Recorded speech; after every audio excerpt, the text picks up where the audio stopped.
بسم اللہ الرحمن الرحیم حامداً و مصلیاً اما بعد. معزز و مکرم حضرات سامعین کرام، جیسا کہ آپ حضرات بخوبی واقف ہیں کہ حضرات انبیاء کرام کا تذکرہ کیا جا رہا ہے. حضرات انبیاء کرام کا ایک سلسلہ چلایا ہوا ہے. حضرات انبیاء کرام کے متعلق مختصر گفتگو ہوتی ہے. آج کے سلسلے میں، آج کے پروگرام میں ہم ذکر کریں گے اللہ کے محبوب نبی حضرت اسماعیل علیہ السلام کے متعلق. حضرت اسماعیل علیہ السلام، جیسا کہ میں نے گزشتہ ویڈیو کے اندر بتایا تھا کہ حضرت اسماعیل حضرت ابراہیم علیہ السلام کے صاحبزادے ہیں. حضرت ہاجرہ سے آپ پیدا ہوئے ہیں اور آپ نے بھی اللہ کے بندوں کو اللہ سے جوڑنے کا کام کیا ہے. جب حضرت سارہ سے کوئی اولاد نہیں ہوئی تو حضرت ہاجرہ سے نکاح کر لیا اور اس سے الحمدللہ کچھ دنوں کے بعد ہی حضرت اسماعیل علیہ السلام پیدا ہو گئے. اب یہ دنیا کی فطرت ہے کہ اگر دو نکاح، دو شادیاں ہو گئی ہوں اور ایک کے یہاں اولاد ہو، ایک کے یہاں اولاد نہ ہو، تو جس کے یہاں اولاد نہ ہو وہ اپنے آپ کو تکلیف زدہ محسوس کرتی ہے کہ اللہ تبارک و تعالیٰ نے ان کو اولاد دی ہے، میرا ابھی تک نمبر نہیں آیا ہے، اللہ کا حکم نہیں ہوا ہے. تو اس طرح کے آثار حضرت ابراہیم علیہ السلام کو نظر آ رہے تھے. وہ بعد میں حضرت سارہ کو بھی ماشاءاللہ اولاد ہوئی، بیٹے ہوئے، لیکن وہ ایسی تکلیف حضرت ابراہیم علیہ السلام نے محسوس کی. اس کے بعد اللہ تبارک و تعالیٰ کے حکم پر حضرت ابراہیم علیہ السلام، جیسا کہ میں نے گزشتہ میں بتایا تھا، حضرت اسماعیل کو اور آپ کی والدہ حضرت ہاجرہ کو ایک دور دراز مقام پر لے کر گئے اور وہ مقام کعبۃ اللہ کے آس پاس کا مقام تھا. وہاں آپ چھوڑ کر آ گئے تھے. اس کے بعد حضرت اسماعیل علیہ السلام وہیں پر رہتے رہے اور وہیں پر بڑے ہوتے چلے گئے. حضرت اسماعیل علیہ السلام کے متعلق اللہ تبارک و تعالیٰ نے قرآن کریم کے اندر جو آپ کی صفات بیان کی ہیں، ان میں ایک اہم صفت وعدہ وفا ہے کہ اسماعیل وعدے کو پورا کرنے والا ہے، سچا ہے، وعدے کا پکا ہے. اصل میں ویسے تو تمام انبیاء کرام ہی وعدے کے پکے ہوتے ہیں، سچے ہوتے ہیں، سچا وعدہ کرتے ہیں، پکا وعدہ کرتے ہیں، وعدہ خلافی نہیں کرتے ہیں. حضرت جیسے حضور پرنور نبی کریم صلی اللہ علیہ وسلم کے متعلق ہے کہ ایک شخص نے کہا کہ محمد میں ابھی آ رہا ہوں، اور وہ 3 روز کے بعد آیا تو آپ صلی اللہ علیہ وسلم اسے وہیں کھڑے ملے تھے. اسی طریقے پر حضرت اسماعیل کے بارے میں بھی ہے کہ آپ نے ایک شخص سے وعدہ کر لیا کہ اس نے کہا کہ میں ابھی آ رہا ہوں. حضرت اسماعیل وہاں پر 3 دن تک کھڑے رہے اور وہ 3 دن کے بعد آیا اور کہنے لگا کہ اسماعیل میں تو بھول گیا تھا. حضرت اسماعیل علیہ السلام نے جواب دیا تھا کہ آپ اپنا وعدہ بھول گئے تھے، اسماعیل اپنا وعدہ نہیں بھولا تھا. تو وعدہ خلافی آج ہم اپنے اوپر غور کر سکتے ہیں. اصل میں وعدہ کرنا اور اس کو پورا کرنا یہ ایک لازمی امر ہے. ایک شخص نے وعدہ کر لیا اور وہ کنہی حالات کی وجہ سے، مجبوری کی وجہ سے اس کو پورا نہ کر پایا تو ایک مانی جاتی ہے کہ اس میں کچھ چھوٹ ہو سکتی ہے. لیکن ایک شخص وعدہ ہی یہ سوچ کر رہا ہے کہ میں اس کو پورا نہیں کروں گا، یا وہ جان بوجھ کر اس کو پورا نہیں کر رہا ہے، تو یہ شخص گنہگار ہے اور انبیاء کرام کے اس عمل کے خلاف یہ عمل کر رہا ہے. حضرات انبیاء کرام کا اس کے برعکس رہا ہے کہ انہوں نے کبھی نعوذ باللہ ثم نعوذ باللہ وعدہ خلافی نہیں کی ہے. یہ قرآن کریم نے حضرت اسماعیل کی صفات میں سے ایک صفت یہ بیان کی کہ آپ وعدے کے سچے تھے. اور حضرت اسماعیل علیہ السلام کے بارے میں ایک بات یہ فرمائی کہ آپ اللہ کے بندوں کو اللہ سے جوڑنے کا کام کرتے تھے۔ حضرت اسماعیل علیہ السلام زکوٰۃ دینے کا حکم کرتے تھے اور نماز پڑھنے کا حکم کرتے تھے۔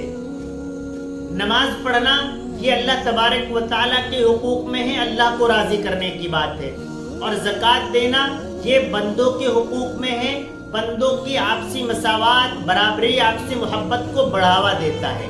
تو حضرت اسماعیل علیہ السلام دونوں کام کرتے تھے کہ آپ اللہ سے بھی اپنا قرب بنائیے، اللہ سے بھی نزدیک ہو جائیے، اور اللہ کے بندوں سے بھی قرب بنائیے، اللہ کے بندوں سے بھی نزدیک ہو جائیے۔ اور یہی ایک بڑی چیز ہے۔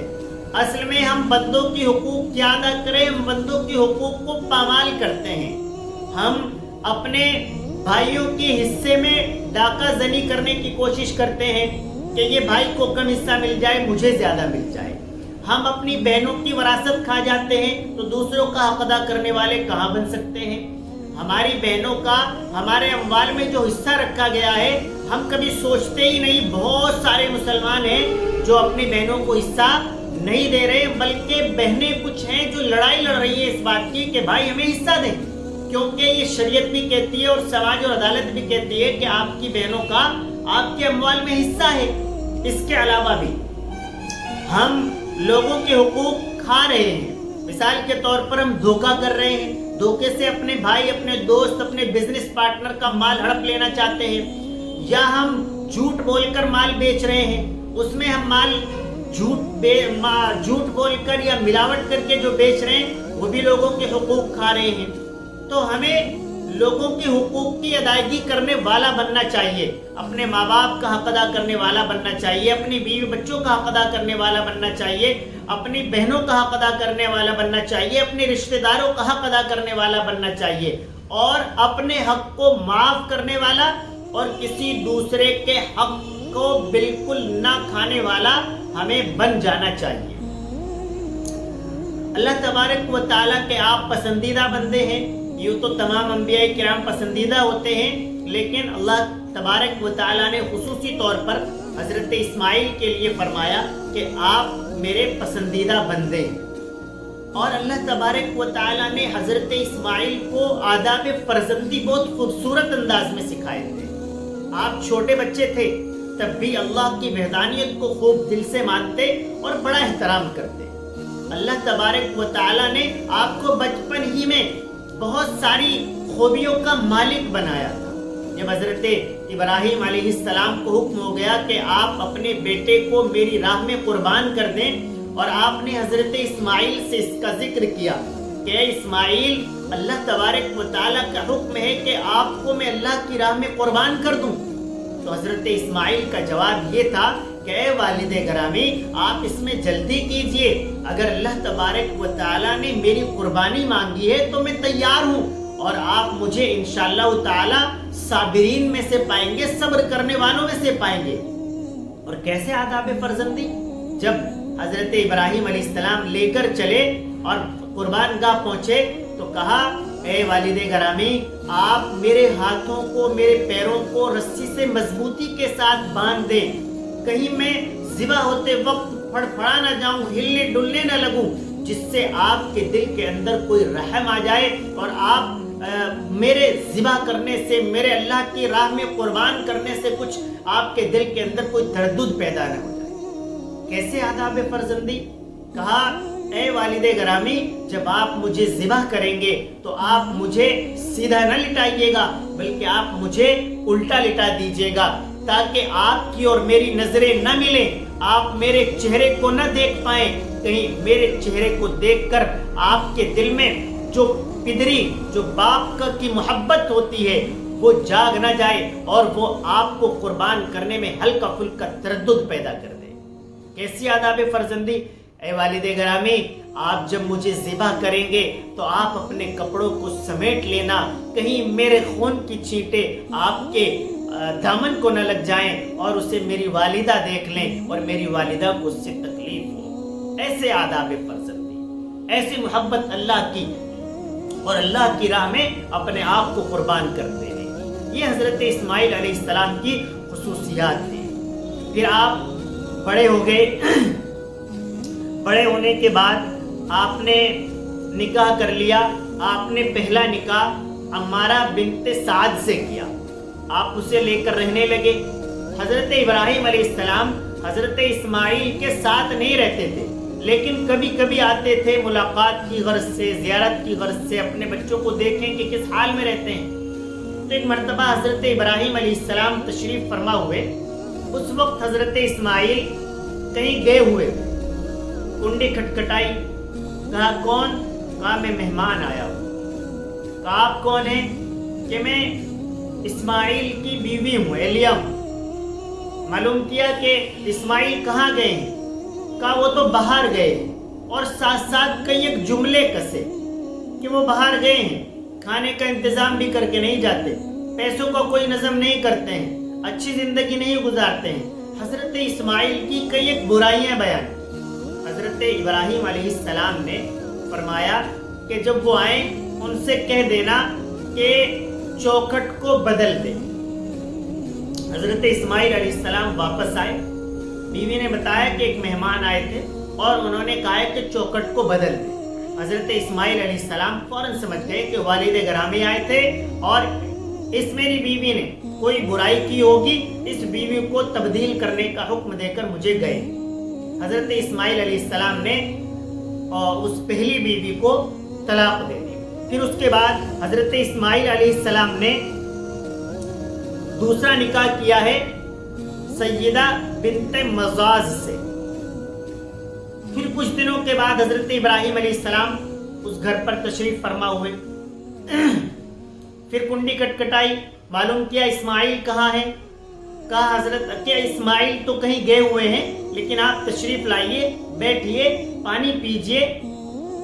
انہوں نے اس پہلی بیوی کے برعکس بہت خوبصورت انداز میں حضرت ابراہیم کا استقبال کیا اور معلوم کیا کہ گھر گھرستی کیسی ہے، کیسا چل رہا ہے.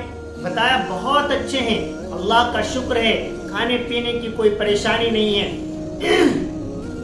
اسماعیل کی جانب سے کوئی پرابلم نہیں ہے، کوئی دقت نہیں ہے، میں بہت خوش ہوں، اللہ کی شکر گزار ہوں. تو حضرت ابراہیم علیہ السلام نے فرمایا کہ اسماعیل آئیں تو کہنا کہ چوکھٹ بہت اچھی ہے، اسے مضبوطی کے ساتھ رکھیں. حضرت اسماعیل علیہ السلام واپس آئے شام کو. کہا ایک مہمان آئے تھے، بہت اچھے آدمی تھے اور یہ کہہ کر گئے ہیں کہ چوکھٹ اچھی ہے، اس کو تبدیل نہ کرنا، اس کے ساتھ رہنا. تو حضرت اسماعیل علیہ السلام سمجھ گئے کہ والد گرامی آئے تھے اور کہہ کر گئے ہیں کہ یہ بیوی یہ اہلیہ بہت اچھی ہے. اب ایک چیز اس سے ہمیں کیا حاصل ہوتا ہے؟ ہمیں حاصل ہوتا ہے کہ جیسے ہماری شریعت نے بھی کہا ہے کہ آپ جب نکاح کے لیے رشتہ تلاش کریں، پیغام بھیجیں، تو آپ دیندار لوگ تلاش کریں، دیندار لڑکی تلاش کریں. آج کل سب سے پہلا سوال امیری ہوتا ہے، خوبصورتی ہوتا ہے، تعلیم ہوتی ہے، چوتھے نمبر پر آدمی دینداری کو دیکھتا ہے. پھر حالات آپ کے سامنے ہیں، کتنی پریشانیاں ہیں. اور جب انسان دینداری کو دیکھتا ہے تو ایسا ہوتا ہے کہ اللہ تبارک و تعالیٰ دیندار بھی دے دیتے ہیں، خوبصورت بھی دے دیتے ہیں، مالدار بھی ہوتی ہے، پڑھی لکھی بھی ہوتی ہے، پھر چاروں چیز مل جاتی ہے. لیکن آج کل رشتوں میں بہت زیادہ دیری ہو رہی ہے، وہ اس وجہ سے کہ سامنے والا کیا دے گا، کیا کار دے گا، نہیں دے گا، کس طرح کا سامان دے گا، کتنا امیر آدمی ہے، مال و دولت کتنی ہے. ان تمام چیزوں کو دیکھ کر آدمی رشتہ تلاش کرتا ہے، جو کہ غلط ہوتا ہے. آپ رشتہ تلاش کیجئے، اس میں سب سے پہلی چیز یہی ہے کہ لوگ اور اہلیہ لڑکی وہ دیندار ہونی چاہیے. اس کے بعد چیزیں اللہ تبارک و تعالیٰ آپ کو عنایت فرما دیں، خوبصورتی بھی دے دیں، آپ کو مال و دولت والی بھی مل جائے، آپ کو پڑھے لکھے بھی مل جائے، یہ اللہ کا فضل اور اس کا کرم ہوتا ہے. لیکن نیت ہماری ہونی چاہیے کہ دیندار لوگ ہونے چاہیے. آپ اخیر کے اندر اس کے بعد آپ کی وفات ہو گئی، آپ اس دار فانی کو الوداع کہہ گئے. کچھ لوگوں کا کہنا ہے کہ آپ کی قبر اطہر وہ فلسطین کے اندر موجود ہے. عرب مورخین کا کہنا ہے کہ آپ کی قبر اطہر کعبۃ اللہ کے آس پاس کے علاقوں کے اندر آپ کی تدفین ہوئی ہے. بہت شکریہ. السلام علیکم ورحمۃ اللہ وبرکاتہ.